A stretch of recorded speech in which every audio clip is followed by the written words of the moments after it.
พ่อหน่อไม้หรือเปล่าก็หน่อยาวเถอะที่บุกเกาะหน่อไม้นี่ยากลำอย่างเดียวเด้อยากน้ำเกาะทรายเกาะขัวเกาะขัวเกาะทรายนี่แหละมีบ่พากันมาสับหน่อไม้อยากกินต้มหน่อไม้ก็เลยมาสับหน่อไม้จ้า2 คน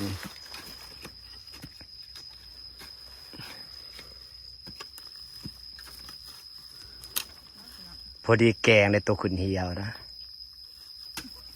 จนขุนเหี่ยวเนาะป้า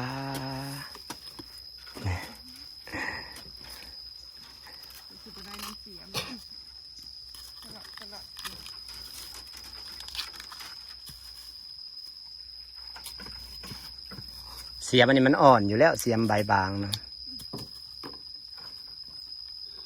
ไปว้ายสวัสดีจ้าสบายดีจ้าพี่น้องสบายดีสุขุสุขดค่ะสวัสดีตอน11 โมงนะคะเราจะมาหาหน่อไม้อยู่ที่กลางป่าที่เก่าเวลาเดิมนะคะอยากกินต้มหน่อไม้จ้าใส่เมนูปีกำลังสวะหาหน่อไม้อยู่ใครตันบ่ฮ้อนมีลมหน่อยจักหน่อยพี่น้องจะน้ำห้วยเป็นตะโดดขนาดน้ำห้วยเป็นตะโดดขนาดเราไปหาเห็ดเพาะตอนแรกว่าสิมาหาหน่อไม้ก่อนก็เลยได้มาหาหน่อไม้น้ำหลังหาเห็ดเพาะก่อนจ้ะมา3 คนนะคะหน่อไม้กำลังพ่นจ้าขุดลงมันเลิกสับได้พ่อแล้วจ้ะพี่น้องหน่อไม้นี่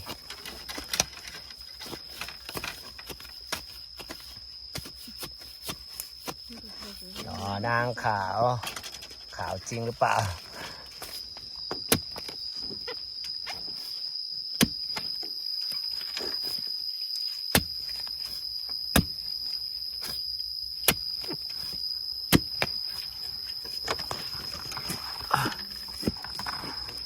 โอ้สีขาวยั่วๆจ้าหน่อบักใหญ่พี่น้องนี่หน่อใหญ่ๆไปเลยค่ะ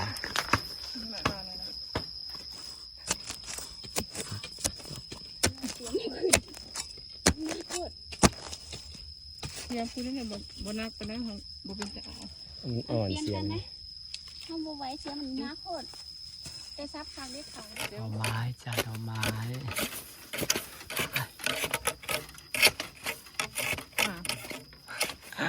เราจะปลาย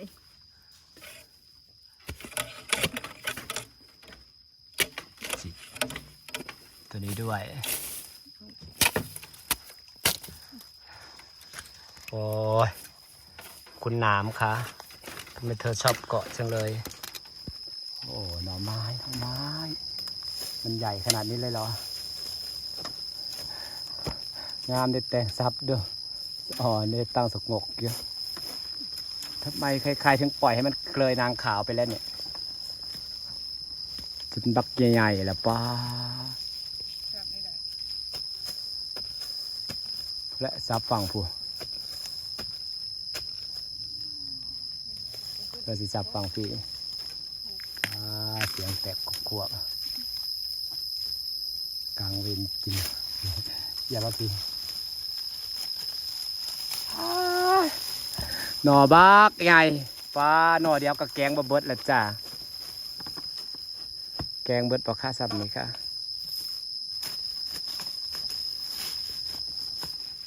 หน่อไม้จ้าหน่อใหญ่ๆไปเลยจ้างัดทั้งงัดหน่อใหญ่มันแย่เลยสิแล้วมันหยอกขึ้นมา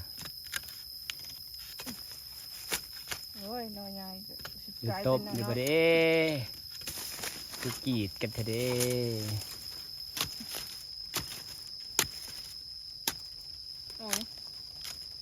ซับมาเหลือน้อยเดียวซับยากซับไปซับมาได้แต่ยอดมันกีดกันยุงกระไรห้อยคุดจุดกอ10 ปีแล้วจ้าคืออยู่ในใช่ไหมนะเห็นคุดก็คุดเจ้าคุดข่อยคุดพี่ดองจุดกอ10 ปี นอสนิทกับพอดีงามพอดีต้มพอดีจืดง่าย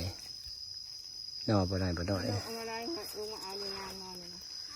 แล้วเขาเป็นหาก่อนนั้นเดี๋ยวลงมาเอาเลยนอนครับจวดนี่ ขนาดน้ำอีนาง ป้าหน่อไม้คือหน่อใหญ่แท้ กดไว้ค่ะ หน่อไม้จ้าหน่อไม้จะแกงขนาดไหนจ้าเฮ็ด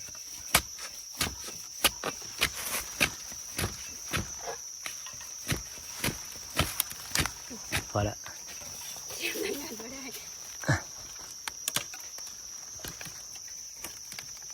นี่โอ้ยพี่บักใหญ่จ้าหน่อเดียวก็แกงบ่เบิด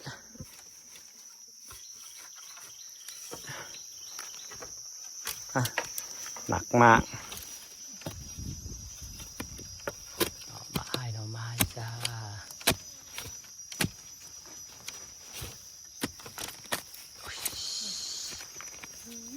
โอ้ยขาวจั่วเลยขาวจั่วเลยจ้า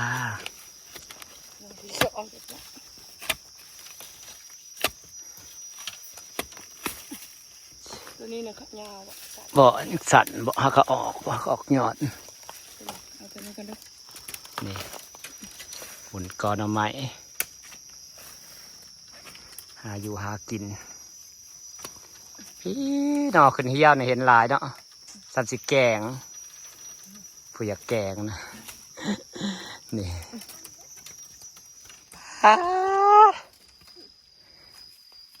บอแม่นเมื่อก้นหาอีกอย่างเนี่ยกระดกกระเดียเท่านี้นะมุ่นอุยปุ้ยพี่น้องว่าแต่พี่น้องก็สักคือบทถมคืนพี่น้องบ่จะเป็นตกถมคืนหรอกพี่น้องจะน้อยน้ำกระท่วมน้ำท่วมแล้วขี้ตมก็สิตมถมมันเองมันก็เนี่ยรับข้าเจ้าหามันบกกลดอกมันหากมันหลายแต่ว่าจักน้อยน้ำกะสิสุน้ำกะสิท่วมด้วยแถวนี้นะเป็นบ่อนน้ำคลองแง่ขึ้นมาพอหนอขาวแล้วจ้าจะพอห้อยกับเจ้าขุดแท้ขุดว่าถ้าได้มันหนอขาวลายนี่เองนี่ขาวจั๊วเลยจ้า ลองงานนี้เนี่ย หนอนางขาวขาวจั๊วเลยจ้า ยังจ้ะ ทำไมบ่ อุ้ย สับสูงเถอะ เสียมถือมันเนาะ 3 หนอบ่อนเดียวกัน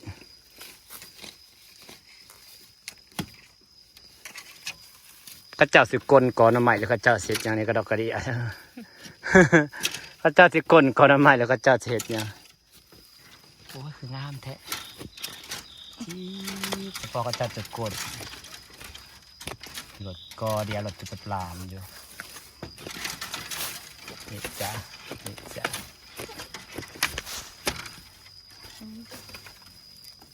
ขอหักเลยเด้อ หาไปว่าโอ้ย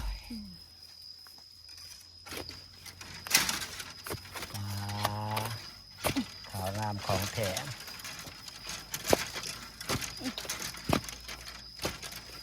ว้าว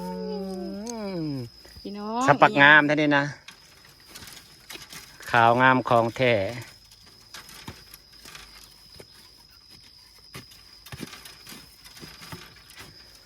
4 หนอจะหนอขาวๆเฉพาะกระจัดโอ้ยงามคือกันจะก็ได้แต่งคนเลยขุดลงก็ขักทั้งงามหน่อไม้ป้าเฉพาะเขาจำก้นเนาะมันคือออกขักแต่บ่ปี๊บเพลงงามตะนะป้าหน่อนังขาวกับขาวอีหลีอะหรอกอเดียวเต็มกระตาพอดีเฉพาะกอนี่นะป้า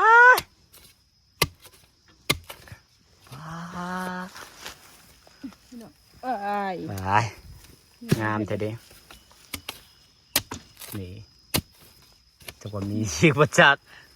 กอเดียวเต็มกระตาหน่อนางขาวเต็มกระตาไปเลยจ้ากอเดียวก็ ขางหนึ่งคุณค่ะ งามเด้หน่อไม้ได้งามเด้บรู้ว่าหน่อใหญ่หรือเปล่าแต่ถ่ายแล้วสวยๆสวยมากซับจุบจุบนี่2 หน่อติดกันนะคะ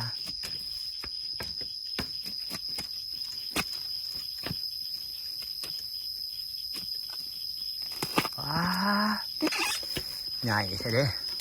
งามเด้อีพ่ออีแม่งามเด้พี่นี่ใส่เวลาการหา1 ชั่วโมงผ่านไปเต็มกันตาแล้วจ้ะพี่น้องจะพากันเลาะเมื่อได้บัดนี้ มันเต็มกันตาแล้วจ้ามาแป๊บเดียว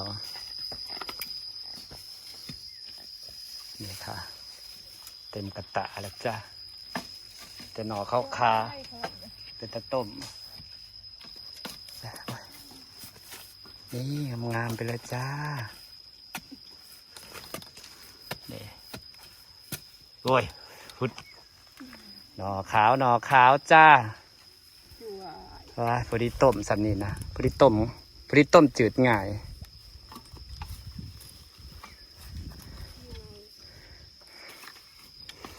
เมื่อยหลายเติบนะคะเป็นว่าเมื่อยนะคะหมุนก้อนน้ำไม้ก็ว่ายาก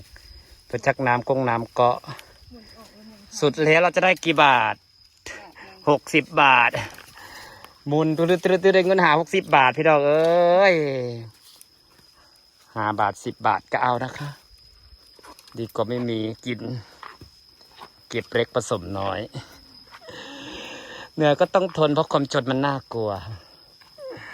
หาอยู่หากินพี่น้องจ้าบ้านนอกบ้านนากับจังสี่ละจังเสร็จจังใดกับฝากขับมาเบิ่งขับมาชมคลิปให้เด้อจ้าพี่น้องจ้าเพื่อจะได้คลิปเนี่ยพี่น้องเบิ่งก็เป็นง่ายๆเด้อหากินแต่ละอย่างมันแบบเพื่อจะได้กินพี่น้องหาเห็ดกลับไปตั้งแต่เช้าไปที่หาเครื่องกับ9 โมงเช้าไปหาเห็ดเพาะของเช้านี่ก็ได้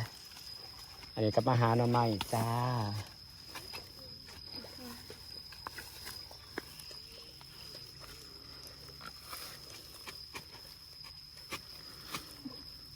สับเลยจ้า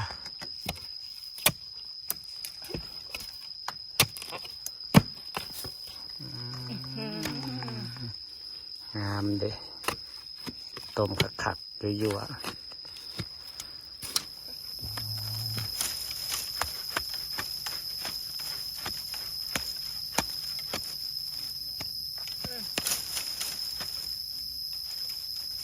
จี้บักใหญ่เลยให้กระเจียวไปสุดเลย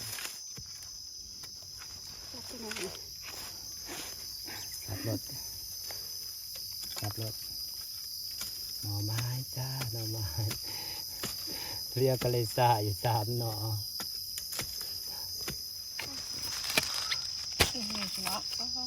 อ่อนอ่ะดิซับอันเดียวขาด ของแนวนอนข่าวไปเด้อ2โอ้โหสวยทั้ง2 หน่อเลยสวยทั้ง2เลยนี่สวยทั้ง2เลยจ้ะเต็มตะกร้าแล้วเราก็จะกลับนะคะล้างนิดนึงเพื่อความสวยงามล้างตากแดดที่ค่ะคือแดดแต่เมื่อละพี่น้องมาทางเก่าแล้วก็เมื่อทางเก่าหาหล่อดอดนี่แหละเกี่ยวกลับมาก็ได้หลายพอสมควร2 กัตตาเลยนะคะของแบบน้องสะพ้ายกับของหลานสะพ้ายนี่หน่อสวยๆแต่หน่อสวยแล้วจ้าหน่อไม้จ้า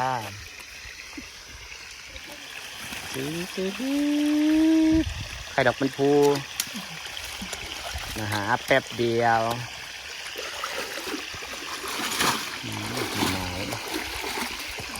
มาหาหน่อไม้บ่มีดอกปิงนะบ่มีดอกหาหน่อไม้กันจ้าหาแป๊บเดียว1 ชั่วโมงผ่านไปเราก็ได้หน่อไม้เต็มกระตากลับบ้าน30 ต้ม30 แกงเอาไปขายก็ได้ประมาณ60 บาทพี่น้องเอ้ยรอหอบเทียบ ซับนี่ก็เอาละจ้าดีกว่าอยู่บ้านเฉยๆดีก็นอนหายใจถิ่มซื่อๆเนาะล่างมีแต่หน่อขาวๆกันมันอยู่พื้นดินมันก็ขาวคักกันเนาะกันหน่อพ่นดินขึ้นมาก็เป็นหน่อดำมันนี่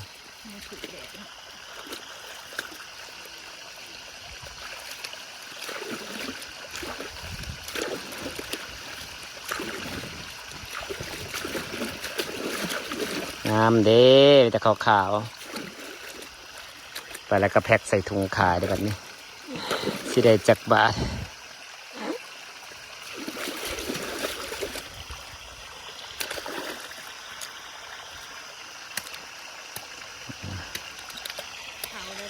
มันคือหน่อนางขาวเผาสุปเนาะงามขนาดแต่ขาวๆอุดชั่วสวยๆนี่จ้า